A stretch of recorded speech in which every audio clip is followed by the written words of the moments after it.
guys, it's Sarah from Losing It For Me 42 with, I don't know, I'm not going to do an update.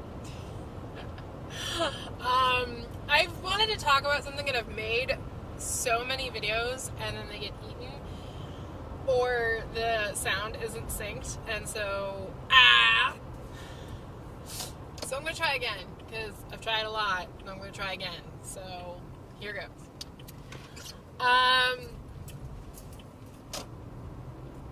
had a few things recently happen, and some of them have been happening for a while, and some of them I've definitely been aware of, and others have just been kind of like in your face. God, there's a phone call. No. Okay. No! I'm going to record this and it's going to work. So, some of them have been in my face, like, you know this. And so I kind of need to express it and get it out there and, you know, and let people know that this is what's going on. So I think the real, like, lots of little things have happened over time, but the real thing I think that kind of went, like, took a big heavy rock and went click, like, mashing it into place in my head was I watched 2 episodes of My 600-Pound Life. Now, I am not a fan of My 600-Pound Life. It really gets me way too emotional. I can't watch it. It's very, very, very difficult.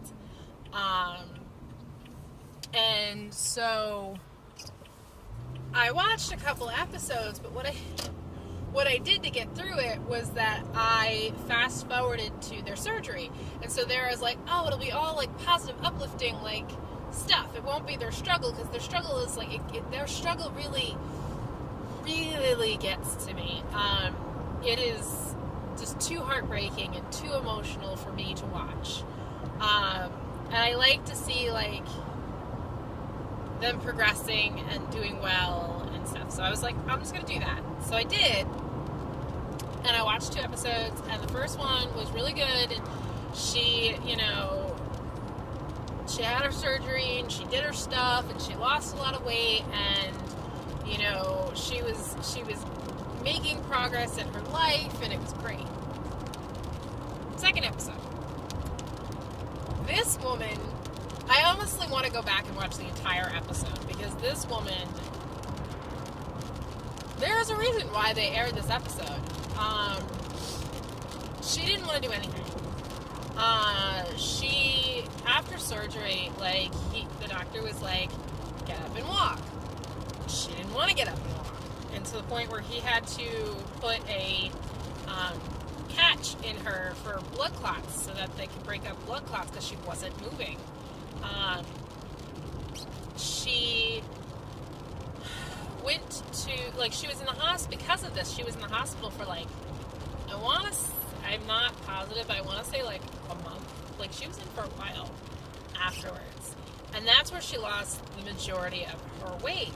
And then she goes home and she talks about, like, wanting to not be a burden to her son, but is still having her son do everything for her. She's not walking. She's not, you know, trying to do stuff. And he's like, you need to eat 3 meals a day, and you need to not eat carbs. And literally, it shows her just eating all of the carbs in one meal they told her not to eat.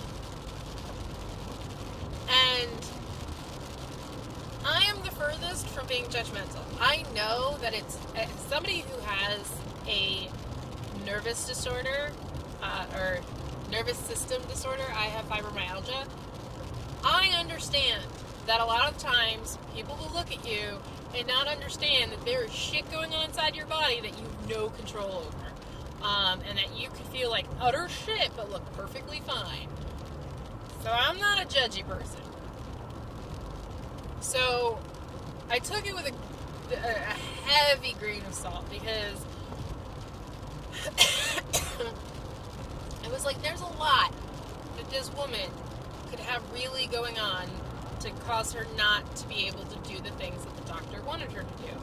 The doctor didn't really feel like that was the case, but grain of salt.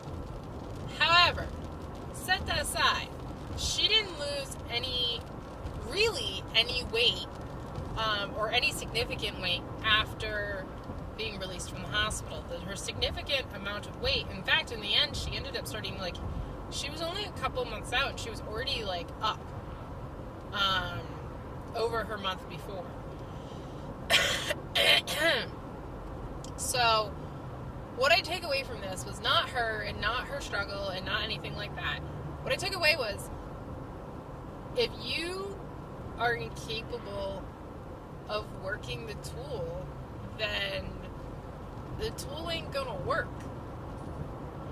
And this really hit to Sarah brain, where since I tore the disc in my back, I haven't been exercising. I haven't been exercising for a long time now. Almost a year. It's been bad. And since then, I felt like, in the worst way, that I was relying on the surgery to lose weight. And that's all I was doing. Was like, oh, well, now the surgery's just going to have to do all the work. Yeah, this is what bad Sarah brain thinks. And what I mean by that is, I didn't take credit. I didn't take credit. I didn't give myself credit. I didn't do anything for all the stuff that I was doing, for all the choices I was making. I could have eaten like shit. I could have eaten like not so shitty and still not have been as successful. I worked it, and I worked hard at it, and I made sure that what I was eating was good. I made good choices on good amount of time. Like, I wasn't giving myself any credit for that. Now, where that comes from, I'm fully aware. I have something that is called Imposter Syndrome. SJ has talked about it on her channel at times, and Lord Sister do I know. Imposter Syndrome basically makes you feel like you are a fake. You're a fraud. And that at any moment, at any time, somebody's going to very, like point at you and go, what the fuck are you doing here? And it's like, I don't know. Because you don't feel like you have any valid, like, validity to any of your stuff. Most of the time, it is seen in people's work. God knows that's seen in my work. And I would go through the first couple of years working somewhere absolutely convinced that I was going to be fired at a moment's notice. Like, they were going to realize, like, what the fuck is she doing here? She doesn't know what the fuck she's doing. Like, why don't we just get somebody else? And this is something that is a psychological issue, and it's something I deal with on a regular basis. I deal with this on a lot of different fronts. Like, this is my number one issue. I deal with this with friendships. I don't think anyone wants to be my friend. I can't help it. I have to literally, like, my best friend literally has to knock me over the head and drag me out because I don't think that anyone wants to spend time with me. So I go like, oh, they're just being nice. Oh, they're just saying that because that's polite. Oh, like, you know, people don't. I have this thing where I don't think that people actually enjoy being my friend. And it's one of those things where, like, when somebody actually tells me, like, how amazing and awesome and how great of a friend I am, I'm like, I'm like, really? Because I don't, okay. Like, I just don't know how to react to a lot of things because I don't feel like I have a true, I'm trying to think of the word, like, I don't feel like that is true. I intellectually know it's true, but I emotionally don't feel like it's true, and that is a very difficult thing that I wrestle with on a regular basis on everything. I always felt like that in my relationships with people. I've always felt like that with work. And it didn't really occur to me that I was feeling like that with my journey, with my weight loss. It was one of those things where I just feel like this all the time, so I'm not really noticing that this is, a current side effect. But yeah, like, this is definitely something I have definitely struggled with. I think especially since I stopped working out, and then it was, this just happened to me. I didn't do this. I wasn't doing this. And I think what really got me a lot of the times was I really felt that way. And I think that looking back, I go like, oh yeah, that's definitely why I was doing all of that shit. Was that I didn't feel like I had any control, or I was making any decisions, or that anything I did had a benefit. That all of this was just happening to me. And everyone would, like, on Instagram and stuff, would always tell me how wonderful and awesome, amazing, and an inspiration. And I look at them and I'm like, because I feel like a fraud. I feel like a fake. I feel like, oh, I just got surgery and that's why I lost all this weight. And it's difficult. I felt much more authentic and like in control when I was working out, because I felt like I was actually doing something. And that is bullshit. I'm doing stuff now. Every fucking thing I put in my mouth is a fucking choice I make. Everything. Drinking my water. Everything is me. Me. Yes, surgery has a nice hormonal thing, set points, blah.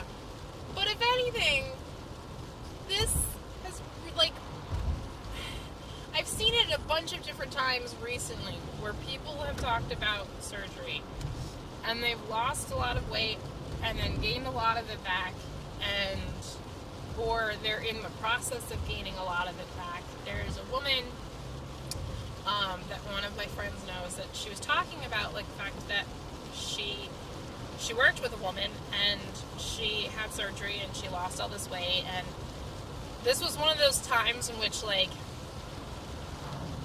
they talk really badly about somebody and really judgmental about somebody who's had surgery, and that really always bothers me.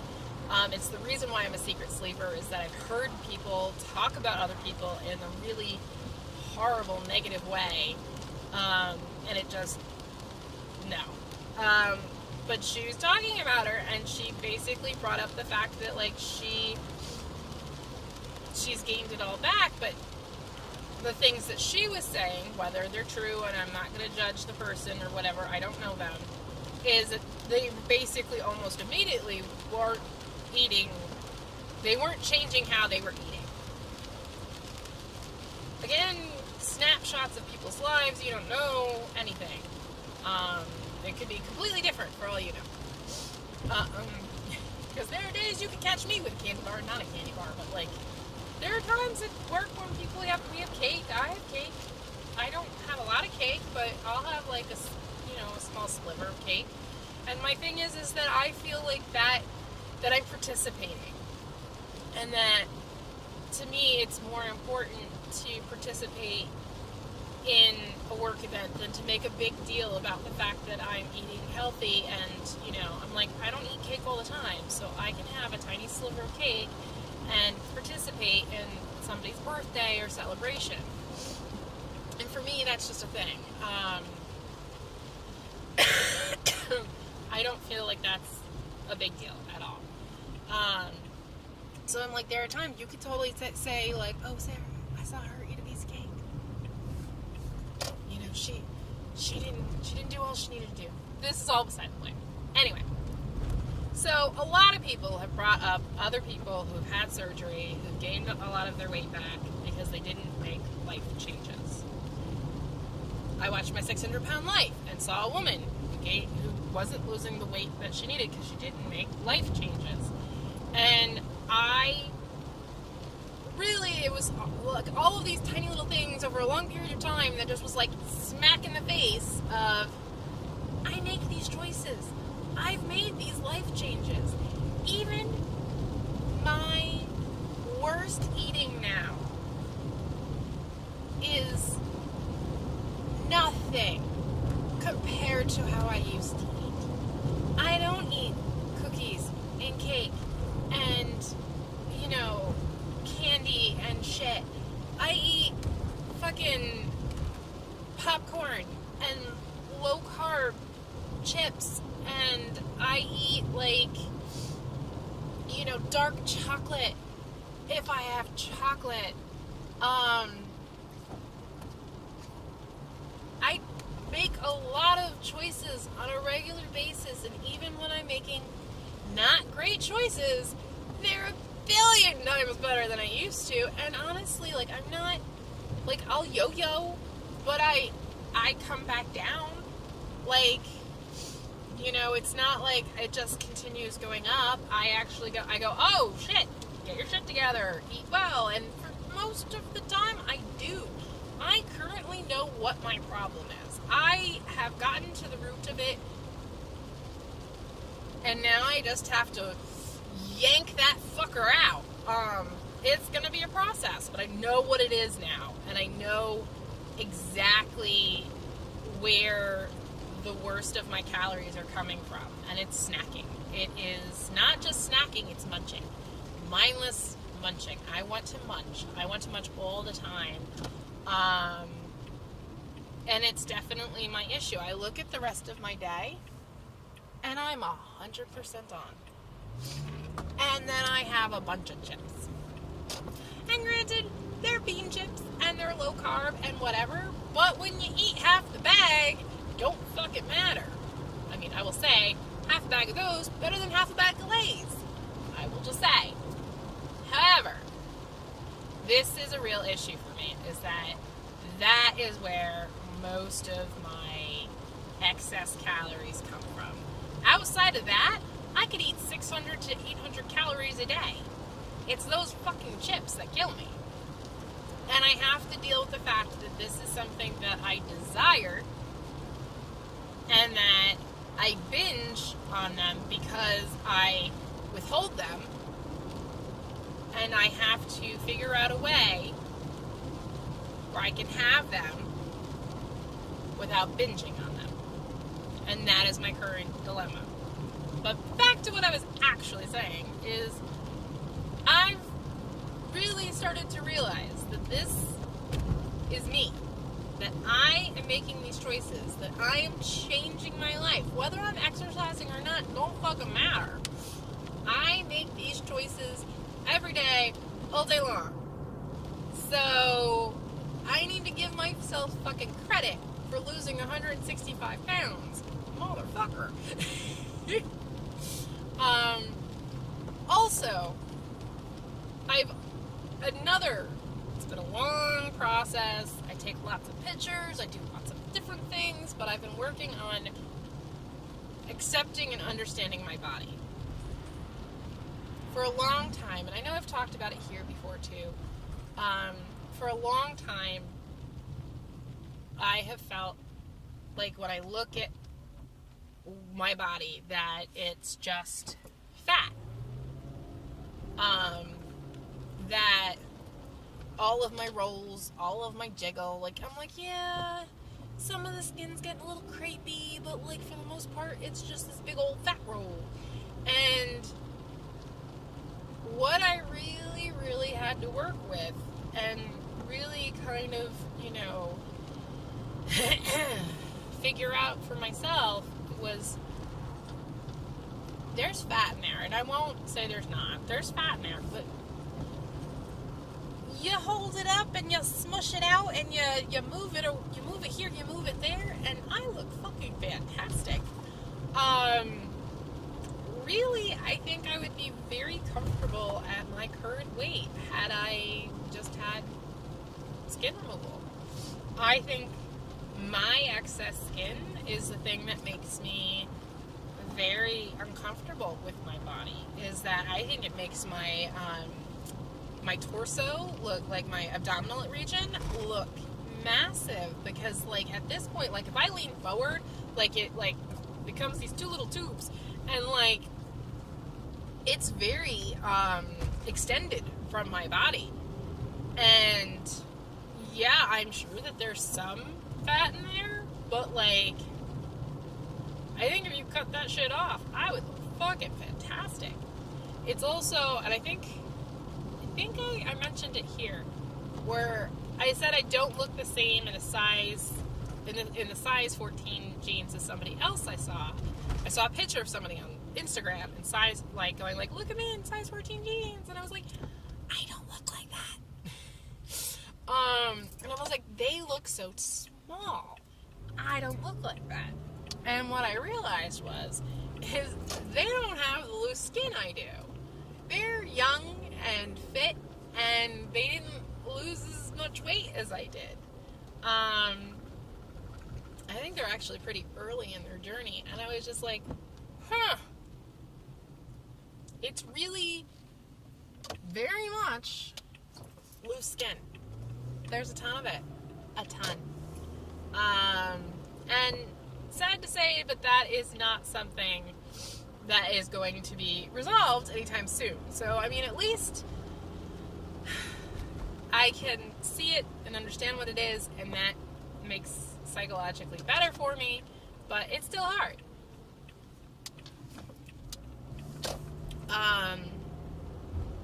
Because I see people who are my size, and I'm like, wow, they look so much better than I do. And really what a lot of it is that I just have a lot of excess skin. I'm also a tall girl. You know, I'm 5'8", and so therefore, like, I'm pretty tall, and I'm also very broad. And, you know, what I look at this weight is not what other people look at this weight.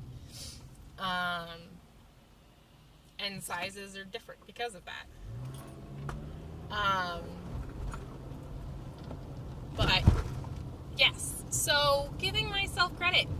Giving myself all the motherfucking credit in the world.